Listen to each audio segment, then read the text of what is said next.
Salam sejahtera dan salam Sarawakku sayang. Buletin UKAS edisi petang 5 April 2020 bersama saya Enes Jenatan Seribu. Majlis Keselamatan Negeri yang dipengerusikan Ketua Menteri Datuk Petinggi Dr. Abang Haji Abdul Rahman Johari bintun Datuk Abang Haji Openg telah menubuhkan dua jawatan kuasa kecil iaitu Jawatan Kuasa Kecil Sekuriti yang dipengerusikan Timbalan Ketua Menteri 2 Tan Sri Datuk Amar Dr. Jem Jemut Masing dan Jawatan Kuasa Kecil Rantaian Bekalan Makanan yang dipengerusikan Timbalan Ketua Menteri 3 Datuk Amar Awang Tengah Liasan. Kedua-dua jawatan kuasa ini bertujuan untuk memastikan penghantaran makanan ke kawasan pedalaman dapat dilakukan dan menjamin bekalan makanan asas seperti beras, gula, minyak masak dan tepung sentiasa mencukupi dalam tempoh Perintah Kawalan Pergerakan PKP termasuk pada musim perayaan yang akan datang. Bagi kawasan penempatan yang terletak di pedalaman dan sukar dihubungi, Tentera Udara Diraja Malaysia TUDM dan Jabatan Bomba dan Penyelamat Malaysia JBPM telah bersetuju untuk membantu dalam penghantaran makanan dengan menggunakan helikopter. Kita menggunakan untuk menghantar barangan keperluan di kawasan-kawasan pedalaman. Hari ini kita hantar di Bayung dan juga di kawasan-kawasan Labusan, di Baram, Lawas, Kapit. Dan saya mengucapkan terima kasih kepada pihak Angkatan Tentera yang bersama-sama dengan kita untuk menjalankan operasi membekalkan makanan di kawasan-kawasan yang telah saya sebutkan tadi.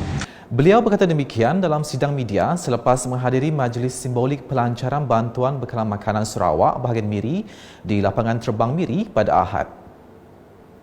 Penghantaran makanan menggunakan helikopter akan mengambil masa dalam 3 sehingga 8 hari dan ini tertakluk kepada keadaan cuaca. Hari ini menyaksikan permulaan penghantaran makanan menggunakan helikopter ke kawasan Bario.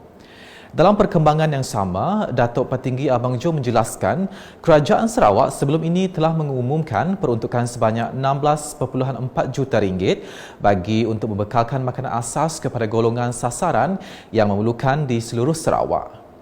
Dan Kerajaan Negeri telah memberi peruntukan 16.4 juta untuk kita membekalkan barang-barang keperluan di rumah panjang juga kampung-kampung di pedalaman. Beliau menyeru semua rakyat Sarawak untuk bertenang dan terus mematuhi arahan Perintah Kawalan Pergerakan supaya dapat memutuskan rantaian penularan wabak COVID-19. Seramai 3,022 isi rumah di Dewan Undangan Negeri Dun Simunjan akan menerima bantuan bekalan makanan yang disalurkan susulan Perintah Kawalan Pergerakan PKP yang dikuatkuasakan untuk menghentikan penularan wabak COVID-19. Ahli Dewan Undangan Negeri Adun Simunjan Alwa Dris berkata, kawasan itu yang dibahagikan kepada 4 zon akan menerima bantuan makanan pada hari ini dan hari seterusnya. Cara-cara pengagihan kita adalah kita setelah dipacking di Dewan Undangan ini, kita akan bawa dengan lori untuk pergi ke kampung-kampung dan di mana kita akan berjumpa dengan JKK kampung untuk pengagihan barang-barang bantuan. Bercakap ketika ditemui UKAS pada Sabtu, beliau merakamkan penghargaan kepada para petugas yang bertungku lumus menyediakan bungkusan barangan bantuan sebelum diagihkan ke setiap kampung dan rumah panjang. Sebelum itu, Alwa menasihatkan agar penduduk di kawasan Simunjan terus berada di rumah dan mematuhi PKP. Lebih 3,000 keluarga di kawasan Layar akan menerima bantuan bekalan makanan dalam usaha kerajaan negeri meringankan beban golongan yang terjejas susulan penguatkuasaan Perintah Kawalan Pergerakan PKP. Sumbangan bantuan makanan daripada Ahli Dewan Undangan Negeri Adun Layar, Jared Rentap Jabu, itu diselaraskan oleh Pusat Khidmat Dun Layar. Penghantaran dilakukan secara terus ke setiap kampung dan rumah panjang mengikut jumlah keluarga yang telah didaftarkan dengan Jawatan Kuasa Bencana Daerah Betong.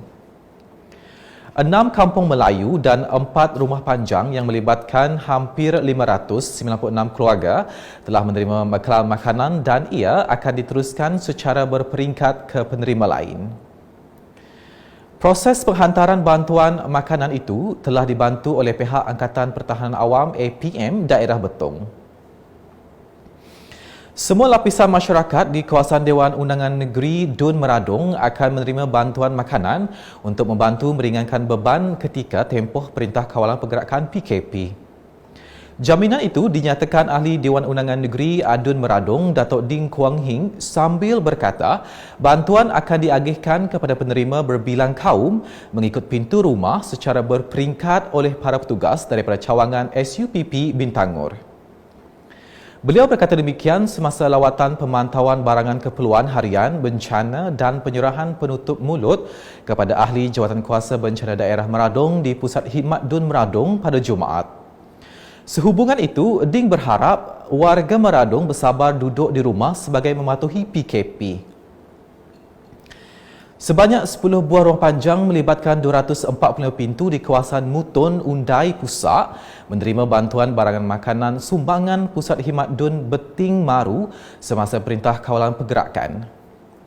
Sumbangan tersebut merupakan inisiatif Ahli Dewan Undangan Negeri Adun Beting Maru, Razaili Gapur untuk meringankan beban penduduk di kawasan Dun berkenaan.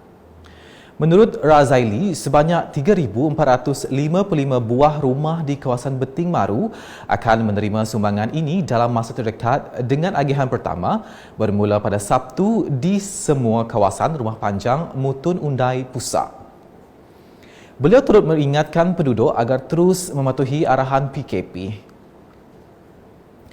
Misi pengagihan bantuan food basket bagi kawasan Dun Belaga, zon Sungai Belaga berjaya dilaksanakan mengikut jadual pada Jumaat meskipun berdepan kekangan logistik.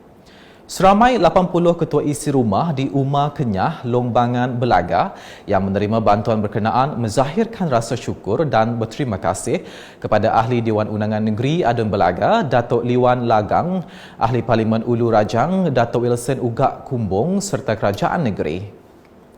Agihan bagi zon Tasik Bakun juga dijalankan serentak pada petang Jumaat dan akan diteruskan ke zon Pekan Belaga dan zon Hilir Pekan Belaga. Persatuan Tuai Rumah Daerah Meradong menyifatkan bantuan bekalan makanan sebagai usaha penting dalam membantu rakyat menghadapi Perintah Kawalan Pergerakan PKP. Pengerusi Persatuan Tuai Rumah Ranti Ayai berkata, penduduk amat memerlukan bantuan kerajaan dalam situasi sekarang. Saya terima kasih ngagai YB Datuk Ding ya ke oleh nolong bala rakyat ke suntuk ya ke merintah ya kena boleh bekerja lebih lagi orang ke kerja gaji jam atau ke gaji hari. Aku beri saya terima kasih megak ngagai semua kaki tangan dia ke tugasnya lalu harap ke bantuan tu si kuliah ngurang ke beban minit mah hari penangguh COVID tu. Dalam pada itu, Tuai Rumah Riti dari Sungai Bakung berkata, penduduk rumah panjang amat menghargai usaha yang telah dilakukan kerajaan sekarang. Tuai Rumah Riti anak sawung dari Sungai Bakung, hari ke Kamis rumah beri besar. Terima kasih agai perintah besar lebih lagi ngagai Datuk YB Ding lepas sudah beri peruntukan mayang COVID-19 tu pengawak paling banyak temu aku dah kerja dia pegai perintah ke dia tu. Bagi Tuai Rumah Lias dari Ulu Stras, beliau dan penduduk memuji komitmen wakil rakyat dalam mengagihkan bantuan kepada mereka. Terima kasih sebagai yang berhormat Datuk Ding Kumbing Abang Nudar bantu belanja sumbang ke Datuk Rendah ya betul. Sekali lagi beri saya terima kasih sebagai yang berhormat bala tim ya Abang Nudar. Sementara itu, Ahli Dewan Undangan Negeri Adun Meradong, Datuk Ding Kuang Hing sekali lagi meminta penduduk mematuhi PKP. During this movement control order, I hope everyone can stay at home. Apart from the bantuan makanan, Sarawak government also give out 250 ringgit or E40. So I hope everybody can stay at home, and we, the government, will try our best to make sure that you get what you need. Sebanyak 701 pintu dari 46 buah rumah panjang di Dun Meradong telah menerima bantuan makanan bencana wabak COVID-19. Agihan telah diadakan pada Jumaat di lokasi rumah panjang Nangga Stras, Ulu Stras, Sungai Lemanyong dan Jalan KJD Bintangor. Rata-rata penduduk rumah panjang amat gembira dan bersyukur dengan penyaluran bantuan makanan harian ketika tempoh Perintah Kawalan Pergerakan PKP di mana mereka tidak dapat keluar bekerja untuk mencari pendapatan. Agihan akan diteruskan ke zon Meradong yang lain secara berperingkat-peringkat dalam masa terdekat ini. Kawasan penempatan masyarakat Penan dan Kelabit yang jauh di pedalaman tidak menghalang Halin Sabing Seruang, staf Pusat Khidmat Parlimen Limbang dan Pusat Khidmat Adun Batu Danau untuk menyerahkan bantuan makanan ke kawasan itu walaupun perjalanan mengambil masa selama 4 jam. Bergerak dari Bandar Limbang pada jam 1 petang dan sampai di penempatan masyarakat Penan di Kampung Bahagia dan Long Napir pada jam 5 petang. Misi penghantaran bantuan makanan akhirnya tercapai. Penduduk kawasan penempatan ini berterima kasih kepada Kerajaan Sarawak dan Kerajaan Persekutuan di atas bantuan yang diberikan dan bersyukur mereka tidak dipinggirkan. Halin turut menasihatkan kepada penduduk setempat agar mematuhi PKP dan sentiasa menjaga kebersihan diri demi mencegah jangkitan wabak COVID-19. Sebanyak 6,772 keluarga isi rumah KIR yang berselerak di pedalaman kawasan Dun Marudi menerima bantuan makanan yang diuruskan Pusat Khidmat Dun Marudi. Misi pengagihan bermula Jumaat lepas kepada 2,006 KIR di Pekan Marudi. Pada Sabtu pula, pengagihan bantuan makanan dilakukan di Pekan Lapok dan kawasan Tinjar yang melibatkan 2,538 KIR. Bantuan makanan asas seterusnya diagihkan pada Ahad kepada penduduk di Pekan Beluru dan kawasan Bakong yang melibatkan 2,228 KIR. Ketua Masyarakat dan Ketua Kaum KMKK telah dilantik untuk mengambil bantuan makanan bagi pihak kampung dan rumah panjang di pusat pengagihan sebelum diagihkan ke rumah panjang masing-masing. Kerajaan berusaha memutuskan rantaian penularan wabak COVID-19 di negeri ini demi menjamin keselamatan orang ramai. Untuk itu, Majlis Daerah Lawas MDL, Jabatan Bomba dan Penyelamat Malaysia JBPM, Jabatan Pertahanan Awam Malaysia JPAM, Jabatan Sukarelawan Malaysia RELA dan Pejabat Kesihatan Daerah Lawas telah berganding bahu melakukan aktiviti nyakuman dan sanitasi di beberapa kawasan tumpuan orang ramai pada Sabtu. Operasi nyakuman dan sanitasi ini mengambil kira kebarangkalian bahawa semua permukaan yang boleh disentuh kemungkinan tercemar virus di semua bangunan awam, pasar dan tamu di Bandar Lawas yang merupakan tempat tumpuan orang ramai. Di sepanjang operasi ini, ianya dilakukan berdasarkan garis panduan yang telah ditetapkan oleh Kerajaan Sarawak dan Kementerian Kesihatan Malaysia. Antara lokasi yang dilaksanakan aktiviti nyakuman dan sanitasi ini ialah Pasar Tamu, Anjong Sari, kawasan SEDC, Sugeban, Shell Lawas, Market, KFC Lawas dan Tebingan Lawas. Proses menggantung kain rentang kesedaran Perintah Kawalan Pergerakan PKP diperluaskan di Pekan Kenawit sebagai medium tambahan untuk memberi kesedaran kepada orang awam pentingnya mematuhi arahan PKP untuk membendung wabak COVID-19. Kerja-kerja pengantungan dilaksanakan pada Ahad di 2 lokasi iaitu Simpang 4 berdekatan lampu trafik di Pekan Kenawit dan di Tebingan Kenawit berhampiran RHB Bank. Kain rentang yang digantung mendapat perhatian dari pemandu kenderaan yang lalu lalang di kawasan Pekan Kenawit. Sebelum mengakhiri buletin, saksikan video mengenai kuarantin 14 hari bagi memutuskan rantaian COVID-19. 14 hari kuarantin diri. Kuarantin diri bermaksud mengasingkan diri bagi memutuskan rantaian jangkitan kepada orang lain. Siapa yang perlu lakukan kuarantin diri? Individu yang baru pulang dari luar negara, kontak rapat kepada kes positif COVID-19. Sila ambil langkah-langkah berikut. Sentiasa berada di rumah dan pastikan anda boleh dihubungi setiap masa. Hadkan pelawat dan senaraikan semua pelawat yang menziarahi anda. Amalkan adab batuk yang betul. Tutup mulut dan hidung menggunakan tisu apabila batuk atau bersin. Buang tisu yang telah digunakan dalam tong sampah bertutup dan cuci tangan serta-merta. Kerap cuci tangan dengan air dan sabun. Elakkan perkongsian peralatan makanan dan penjagaan diri.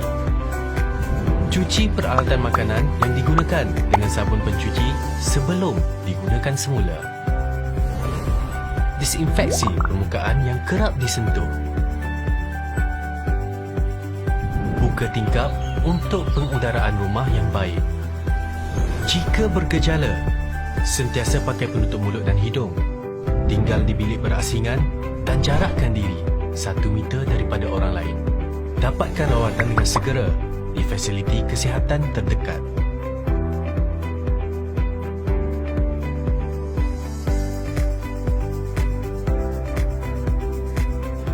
Sekian Buletin UKAS edisi petang bersama saya Ernest Jonathan Seribu dan kru penerbitan. Jaga diri anda, keluarga anda dan sentiasa berwaspada. Dapatkan berita terkini Sarawak setiap hari dengan melayari ukas.sarawak.gov.my atau di Facebook, Instagram, Twitter dan saluran YouTube Buletin UKAS. Salam UKAS.